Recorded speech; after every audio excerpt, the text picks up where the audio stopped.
Welcome back to another episode of Savor Food and Body. So, we started off the farmers market season with Chef Shannon Cook and talking about like what was fresh in the markets as the farmers market season was starting back in June. And now we're going to wrap up the season. So many farmers markets are starting to wind down the end of September, coming into the end of October.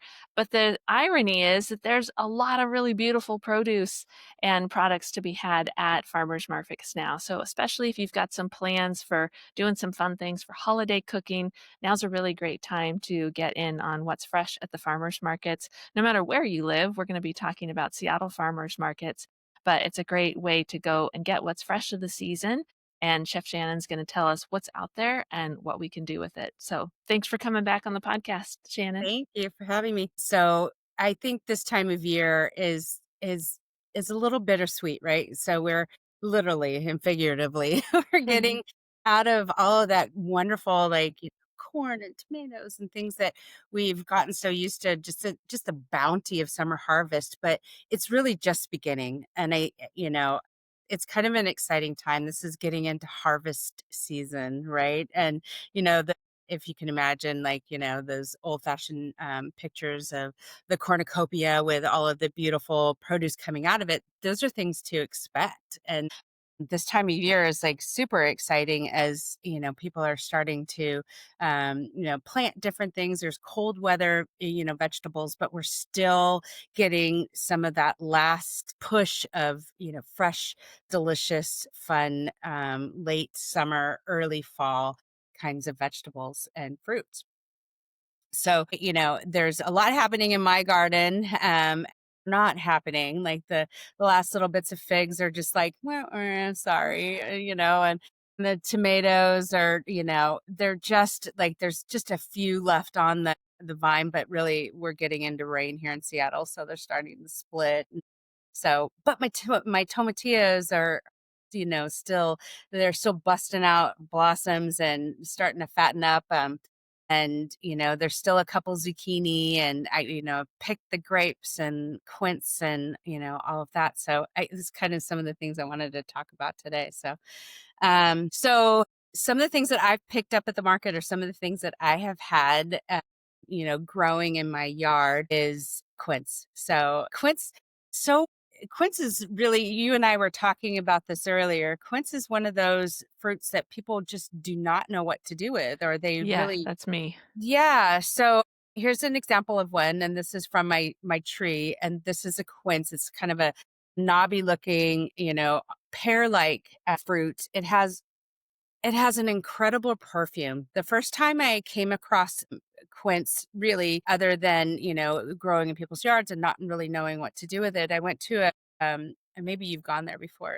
It was a Persian market that used to be in Bellevue. And the woman who ran it, she talked about quince like it was a love letter to her country. She's like, you must take these, but put them in a bowl in your kitchen, and it'll perfume your whole entire kitchen with this, like, really exotic, floral, aroma, and fruits, and just it's it is really quite stunning. And just like any chef I know, like, okay, well, I need to take a bite out of it, and taking a bite out of it is not a fruit that you eat raw. It is just not. It needs to be cooked, because it will, like, it tastes delicious, and then it sucks all the moisture out of your whole entire mouth, and you can't even choke it down. You have to spit it out. It's like, there's so much tannin, there's so much, it's just one of those, vegetables that you just, you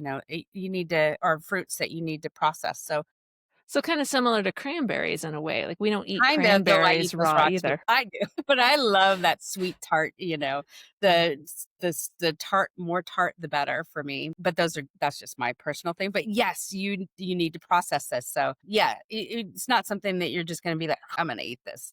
This is delightful, even though it smells enticing, and you're like, must be And it good. looks like a pear. I mean, if it was And it me and I looks like saw a that pear. sitting in a fruit bowl on your counter, like, I'd pick it up and s "Sweet, let's have some pear Totally. with our cheese and our delicious bread," and you'd be like, no, no." Yeah, no. But there's so many different ways that you can apply it, right? So, some. are more well known, like making membrillo, which is like a quince paste that you would slice and serve alongside with some manchego cheese. It just pairs really beautifully. And I started making some, and I kind of, where I had some extra, some quince jam I made, but this membrillo, I'm going to show you kind of what this looks like. And this is not hot. This is what it's cooked down Oh, to. that's So gorgeous. taking massive amounts of this puree and making it into this paste. So It is how many quints did it take to so for that amount, probably about like, I don't know, like 5 or so. Okay. But I also made a quince jam. This one was in my freezer because I was storing it for my kid. But this is quince jam, and it's got a pear-like, pear, appley, sweet tart flavor profile. And it's just super lovely. The other way that I use quince is I quarter them and roast them when I'm roasting a chicken. I'll add some potatoes, I'll add some herbs, and I'll add some, fat chunks of quince, and it has this like sweet savory note when it's cooked with the chicken. It's just delicious. It's so fantastic. So that's one thing I'm playing with. So, for those of you that are listening to the audio, you can also catch this episode over on the Savor Food and Body YouTube channel under Amanda Bullet RD, and you can get that visual of the beautiful quince paste that, well, I call it quince paste. What did you call it? There Yeah, was a no, it's fancier name. Yeah? Membrio. That's Membrio. the Okay. name of it, The but yeah. fancier name for Quince quince paste, paste. yeah. Paste always sounds kind of like what you ate when in kindergarten, so, I don't It know. does. But I've seen that served, like you say, with some cheese, with some Oh, nice so crackers, good. with some crusty bread. It's kind of a classic fall time hors d'oeuvre, you might say, or Yes. maybe over some well, I see it with just regular jam, like over a brie. Would you do that with quince, or would you do it with more, like you say, a manchego, like a harder Well, slicing cheese the jam that I made, I would definitely serve it with, like, over brie? cheddar or brie, or because it is strong enough in flavor that it pairs up beautifully with the cheese and even some of those, more intense flavored cheeses. But the quince paste, traditionally, it's served with cheeses and like on a charcuterie board. But it's, with the butteriness of the cheese and a little bit of the salty along with the sweet. It's like the perfect bite. It is so delicious. It is That's so awesome. delicious. I'll What give you else have we some more. got? So Yay, I what else can't we got? wait. So the other thing that I have that I'm picking, quite a bit, and is, and I, again, with the visual, but tomatillos, and these are the last little bits that I'm picking off. And when I'm looking for them at the market, and what I'm looking for is for the paper to just, or the husk, I should say, to cover tightly the fruit that is inside. And so with tomatillos, they're in the gooseberry family. Actually, they have a tartness to them, but roasting them, so they do really well roasted. I take the papers or the husks off. I have a neighbor across the street who uses the husks to make paper out of, and uses it as art paper. I don't have time for that, but Wow. I appreciate it. That's amazing. Talk about using the whole fruit or the I whole mean, yeah, vegetable. totally sustainable. Um, Roasting them, and they get blistered, dark brown, and then you can use that puree and to make into, and then I blend it, and then you can use that in, obviously your tomatillos or your green salsa verde, or in chilies, or, like I do a chicken chili with my peppers that I'm going to talk about next. But the tomatillos are just a bright little addition. And any of these things, especially when they're in season, if you love it, buy more of it and process it. And so for me, like with the peppers that we'll talk about, and the tomatillos, I know it's something that I want that flavor in the middle of winter, and I want some brightness. So I'm definitely going to buy more and process it, and then freeze it. So I want to add one thing too about this word processing, because in the media right now, get that word is for food is getting lambasted, and it's Yes. not a good thing. But this is an important topic, and we're not going to get into all the nuances of this. But just because we are talking about processing in order to preserve the harvest here, it Yeah. is important to understand this. Like One of the things that's being talked about in the media with food now is ultra processed food. Shannon is talking about processing food in order to preserve flavor, preserve the harvest. So like Yes. she said, in January you can have some beautiful bright quince paste and some delicious peppers to kind of brighten up the doldrums of a January in the Seattle area. But it's one thing to understand like a lot of food is processed so Yes. that we can eat it and enjoy it at a different time or even right then and there, but we process it so we can digest it. We can get the nutrients out of it.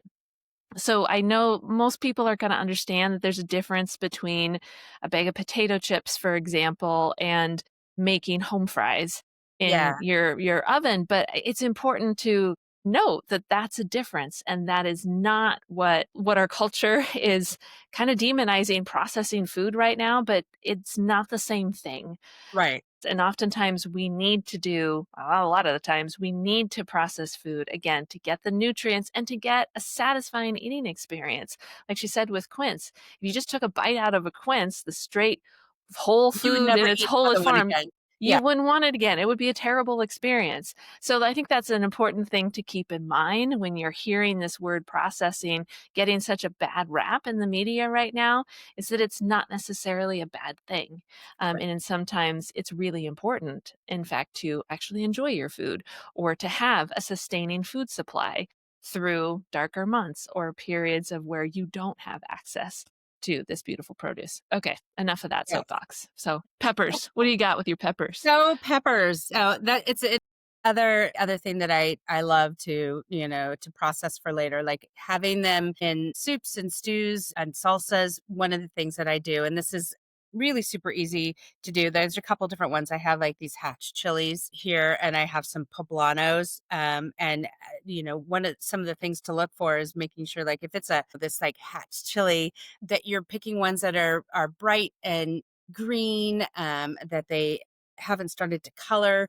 They're just delicious. They're amazing. And what I do is I roast them. I feel like that is they're great fresh, totally, but roasting peppers is just such a autumnal kind of and smell in this time of year. So Do you roast them I over an open flame? Do you have a gas well open flame? I've done that before, which is yeah, kind of I a throw them fun. on the grill. I've throw them Okay. on the grill, and one of the things, either throw them on the grill or under the broiler in your oven, and just making sure that they're charred on all sides. And everybody gets like, there. I shouldn't say everybody. There's quite a few people that get nervous, and they are like, "Okay, well, it's totally black. That can't be edible."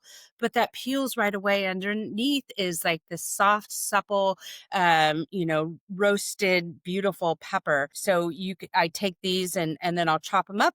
And after I peel off the blistered skin and either use them right away or again in that processing way where I'll throw them in the freezer and I'll put them into bags or containers that I'm able to pull every time, I want a hit of heat or I want that roasted flavor profile.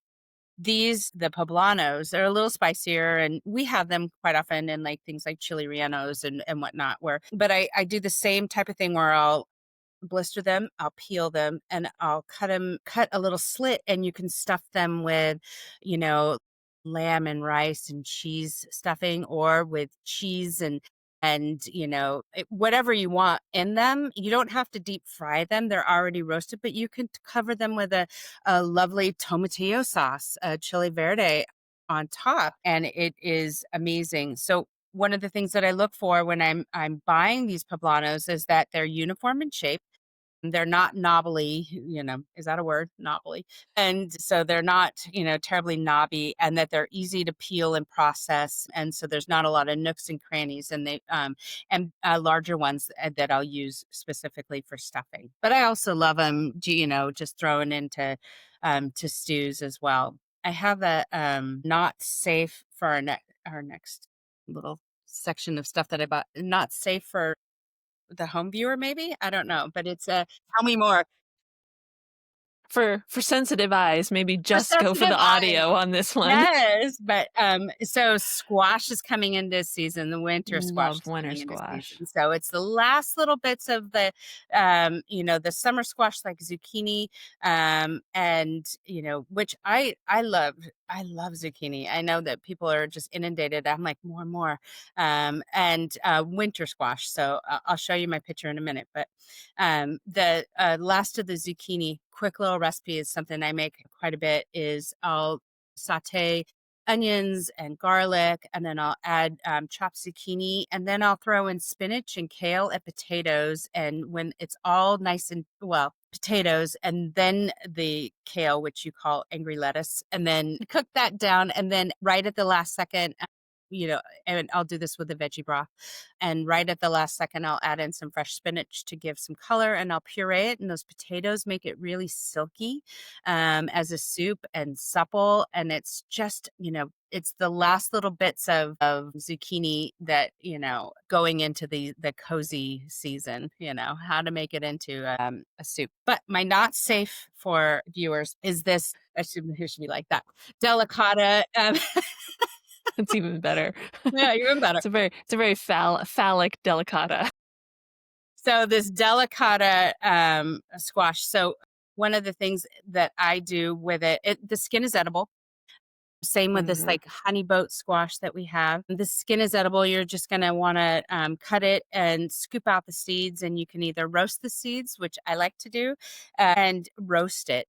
It goes really beautifully on top of, you can cool it down or, serve it with roasted vegetables or cool it down and have it in with your salad. Mm. The skin gets crispy and the flesh of the squash gets soft and lovely. And it's just such a nice way to get into, squash. There's so many different recipes and things that we'll talk about as we get into more of the cozier season. But as they're starting to come out, the winter squash are really just a fun way to dabble into, some of these seasonal products that are at the market. So grab them if they're fun to look at. I mean, put it on your counter. That's true, and it might be, like, a good conversation starter with what you've got sitting on your counter, depending on the company that you're eating with that evening. Yes. Well, and I think the winter squash too, because there's so many beautiful varieties of it, like, way beyond the butternut and the acorn. Nothing against the butternut and the acorn, but they're kinda boring. I Yeah. mean, they're fine, but in terms of flavor profiles and that either some more sweetness or some really, like, hearty kind of meatier type texture that holds up really well with roasted Yeah. vegetables. I'm thinking of, Yes. like, a kabocha or a carnival Curry. type Uh, squash, the curry, the red curries, and I think the other thing that's cool about the winter squash is if you go to your farmer's market and somebody has a beautiful display of a bunch of different varieties of winter squash, that's a great way to engage and interact with that farmer, the for person sure. that's selling it, and They're say like, so "Hey, tell passionate. me about this one. Like, what Yes. would I do with this?" Blue Hubbards are like wild, like crazy big, and this beautiful, like light blue, grayish type So gorgeous. exterior, and then beautiful yellow on the inside.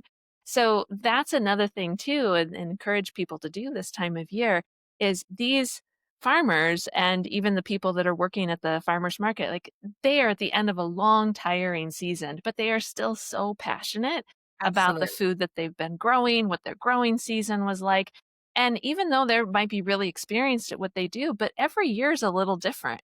And it's Yeah. kind of a crapshoot in terms of what's going to come up. Like Shannon was saying, she had so many plums in her backyard garden that it was just a bumper crop this year. So using something like a winter squash display to help you kind of engage Yeah. with the farmer or who's selling their ingredients is a really great way to just get to know people that are growing your food. And whether it's winter squashes, there might be some other produce items that you've never seen before. There's a Yeah. lot of fun stuff that comes out in the markets these days. So we highly encourage you to get to know who's growing your food and ask some Yeah. questions. They might even have roasted up a bunch of different winter squash and you can taste them right there at the market. That's Yes. always a fan favorite. You can do the same thing with apples and being able to taste a variety of different squashes, different apples, like right there at the same time is kind of cool because then you really get that sense of like which one's sweeter, which one's creamier or heartier or more dense in texture. Yeah. it's a cool experience. So, Yeah, I'll leave you with one recipe, and this was using the curry squash. It's Kuri is the name, the spelling of the squash, but there was one that was just beautiful, and it was that lovely color because they come in all sorts of there's a red curry, but there's also that, like, bluish gray color you were talking about, and I took it home and I cut it in half, I scooped out the seeds, and I threw it into, a pan and roasted it and then started a Thai curry with it. So, the shiitake mushrooms I sautéed or I'm sorry, stir-fried and some onion and, whatever I can dig out in my fridge. I'm like, "Oh, this would be, gorgeous," and I had carrots and then that roasted, then threw in a can of coconut milk, and then I also had some curry paste that I had made earlier, but you can use obviously jarred green curry paste if you'd like, or mhm. red curry if you want, Thai, and a can of coconut milk, and served that. And then I cubed up the squash after it was roasted with the skin on, so it had that textural quality, both soft and then a little bit crispy. And it just cubed that and put that over some jasmine rice, and it was amazing. So delicious, so easy. And that all came together honestly within a half hour And from, it start to finish. And it sounds like you could easily add some store-bought baked tofu with it, or Oh, if for you had sure. some chicken We had left over shrimp from a that we yeah, shrimp, like, you could add any kind of, main character protein or toss in some beans with it or stuff too, so you could go a lot of different directions with oh, for that sure. same base meal Yep, and really boost it up for a heartier yep, meal if you wanted to. and I just Yeah. brightened it up with some cilantro and some Thai basil, and it was delightful. I can't wait to eat at your house in another few weeks. Yes! Yes, I'm excited to have you come, for sure. As always, you guys can send an email, go to alpinenutrition.org, hit the contact button, and you're welcome to email us with more questions. Or if you've got something at the farmer's market and you want to send us a picture going, what do I do with this? Yes! We would love to brainstorm and help you find a ways Oh, for to sure. use What's some in your fun new fridge? produce. Yeah, Yeah, yeah. yeah. I love that. I love what's in your fridge, what can we make? It's such a fun game. I think we should make that an ongoing series. For sure. All right, everyone, take care and have a great week savoring food in your body. Bye.